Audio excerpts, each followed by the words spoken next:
Hey, this is King George from Gospel Faith Radio and ClubSteppin.com, and I have the experience, the gratefulness, and the wonder to talk to my man who's becoming a great friend and who's done so many things for the community, the country, the city. Let me not, go through accolades and stuff. Let me just introduce them to you. Reverend Joe Hill, how are you doing this morning? I am doing exceptionally well. Every day we're above ground is a good day. I say that all the time. For the uninitiated, would you tell them a little bit about Reverend Joe Hill? Well, I grew up in St. Louis, Missouri. I have lived in Detroit and California and New York. I have traveled all around the world and so forth. But I graduated from high school and college, the first college in St. Louis. Went on and got my master's degrees here in Chicago. Went into the war. Okay. Been in Vietnam and had done all of that. Had some benefits. So I came back and got some more master's degrees, my doctorate degree, and so forth. But I have always wanting to serve. My parents taught us that we came here to serve. And whatever you have some resources that others don't have, and it is our job to share. And that's what I'm all about. And that's what you're doing. So how long have you been a pastor? I have been a pastor of this church. This is our 20th year. Okay. 2015 is our 20th year. But I've been a minister for 30 years. Okay. I've been a minister for 30 years. For several years, I was the chief operating officer at Christ Universal Temple under the Reverend Dr. Johnny Coleman. Okay. Before that, I worked with Reverend Clay Evans at Fellowship. I was one of his announcers, and he'll always be like a dad to me, and so forth. And I just lived my life just like I just met you, and we talked like we've been together for years. Yeah, and it was amazing. We just went right into a conversation. Okay, how did Power Circle Congregation come about? Well, I was at Christ Universal Temple, and when that assignment was up, I was going to go back to the corporate world because while I was at Christ Universal Temple, I worked for AT&T. Okay. And in the hierarchy of AT&T. Okay. And I decided to come out of that to get into church work. Okay. And a lot of people laughed at me and said, "You must be out of your mind to give up all of that for church work." But it's not all about money. It's a calling. It's a calling. It's all about helping people. That's right. And I love what I do. And I'm going to tell you, being a pastor and a minister is very challenging because there are always people who feel like you could be doing more. Or you're doing too much, you should do less. If I'm standing on the left, they want me to be on the right. If I'm standing up, they want me to be standing down. So you're not going to please everybody. But you got to decide, what can you do? And so Power Circle, we've been here 20 years. We have had a scholarship program that I am very proud of. When I looked at Bill Gates on television, and he said, "I'm going to give all these millions of dollars to help minority students go to college," I thought, well, wait a minute. Here I am, an African American. I'm in a driver's seat. I ought to be able to do something. So our church, I just want you to know, over the past 10 years, we've given over $300,000 helping kids all over this city, all races, to go to college. And you don't pub it, you just do it. We just do it.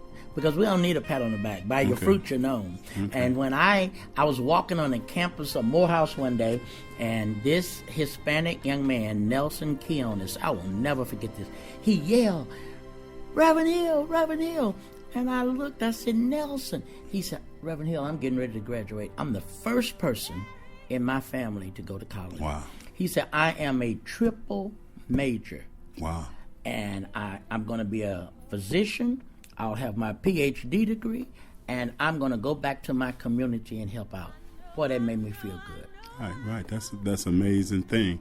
So I remember this place because it was the Union Hall. I used to spend here a lot, and and the transformation you did. I mean, was it just on faith? You just knew it was. You seen it. Decided this was going to happen, and you just said, "I'm not stopping till it happens." And you put the words in my mouth. Yes, because one of the things I learned from working in corporate America, we live in two Americas. Okay. We as African Americans and Hispanics and other ethnic groups, people of color, we don't really live in the same America as wealthy whites. Right. And when I worked for AT&T and some of the other corporations, IBM, they had resources and did things that I had never seen before. Okay. And they would reward you. I was in the sales organization, and the money was just phenomenal. And how they go about building things and doing things and spreading the wealth, I figured, wait a minute, we as African Americans, if we put all our monies together, we would be the fourth largest country in the world. Wow, I never knew that. And our resources would be bigger than Canada, which is right next to the United States. To us, right. So my whole point is I try to teach our people everywhere I go, let's put our monies together. Let's do what we can. Let's build our own communities. And you know, if you went to some of the major cities in this country, Philadelphia, Chicago, Detroit, South Central Los Angeles, it is all the same. Poverty, Cleveland, all these places, poverty.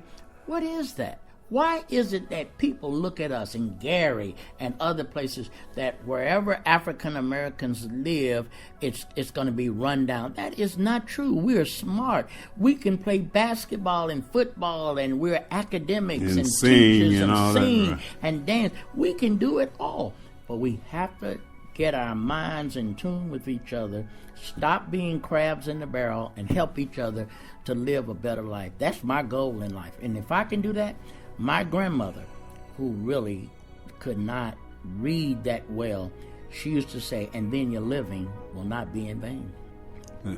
I can't say no more than that. You said it all in that. And you're showing it because 20 years here, and like I said, I personally know what was here and how it was and the way you got it. And you're constantly improving. You're not standing on your laurels. Right. You're always improving. So that's a fantastic thing. Can I just tell you a quick story? Quick. My mom, when she saw this place, she got very teary. Well, you've been here. The ceiling tiles were falling from the ceiling.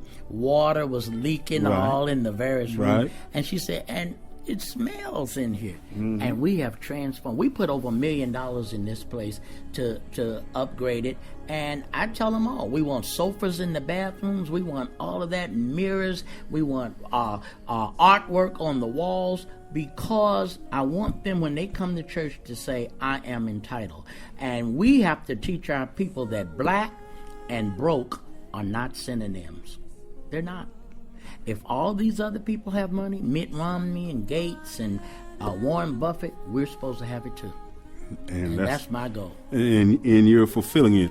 Okay, a soulful evening with Reverend Joe. We're going to be doing that on Friday, January 23rd, and it's celebrating you.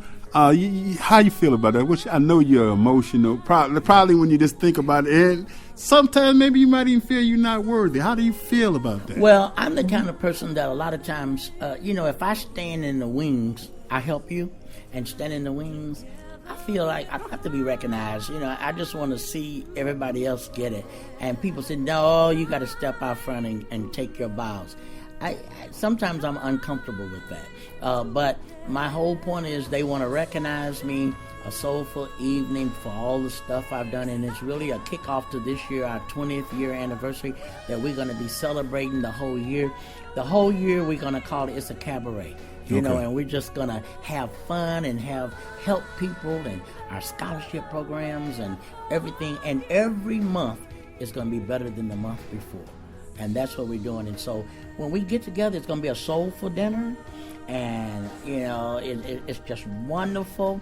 And it makes me feel good. And you're right. I feel like sometimes, I'm not worthy of this, but I'll take it anyhow. Okay, I mean, your humbleness amazes me, because the accomplishment, the degrees, the places you've done, and you still down to earth, you are everyday brother. Right, and this church does not belong to me. It belongs to God. I'm just a channel. God placed me here to help as many people as I can, and that's what I'm going to do. And if as long as I'm on this planet, because then I can say my living hasn't been in vain, I'll be happy. I just want you to make it. I want all ministers everywhere. I'm a cheerleader for every ministry. Your minister, everybody's minister, because I know it's a tough job. And that's beautiful. So this Friday, January 23rd, Power Circle Center, with the Delivery Point Band, I'll be on the ones and twos spinning because I'm kind of became the official DJ of Power Circle, because ever since the first time I came in, I've been drawn here. So we want you to come out. It's been enlightening, education, and an experience. Thank you for taking some time to talk with me, Reverend Well, Shaw. thank you, because things don't just happen. They happen just, and it's a reason for us to being able to talk like this. Okay, great. And I'll see you Friday. I'll see you too. Thank you. God bless you.